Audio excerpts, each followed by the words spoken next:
Parashikimet pesimiste dhe aktualiteti shqetësues demografik tregojnë se nëse vonohemi apo gabojmë sot, nuk do të kemi një mundësi apo shans të dytë nesër. Ky është alarmi një herë shtrirja e presidentit Bajram Begaj për valën e ndryshimeve demografike përballë të cilave kërkoi reagim me strategji afatgjata dhe politika të mirëmenduara e të koordinuara.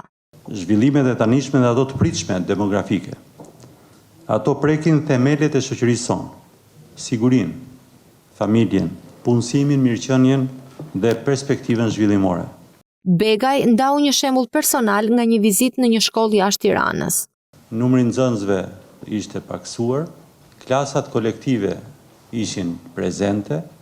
Këto mesazhe kreu i shtetit i shprehu para akademikëve nga Shqipëria dhe Kosova, të mbledhur në Tiranë për të diskutuar për zhvillimin e qëndrueshëm me sfidës së ndryshimeve demografike dhe dinamikës së tregut të punës.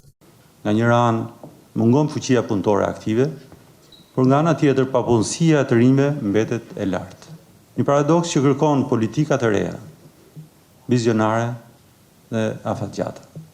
Guvernatori i Bankës së Shqipërisë, Gent Sejko, theksoi se zhvillimet demografike dhe tregu i punës janë shtyllat kyçe të qëndrueshmërisë ekonomike, veçanërisht në vende si Shqipëria, të ndikuara nga rënja e lindshmërisë, emigracionit dhe plagja e popullsisë. Integrimi mund të përshpejtojë lëvizshmërinë e fuqisë punëtore, veçanërisht të rinjve dhe punojësve të kualifikuar drejt vendeve anëtare me ekonomi më të zhvilluara. Ministrja e Ekonomisë dhe Inovacionit Delina Ibrahimaj theksoi nevojën e bashkëpunimit rajonal në synimin e integrimit në BE.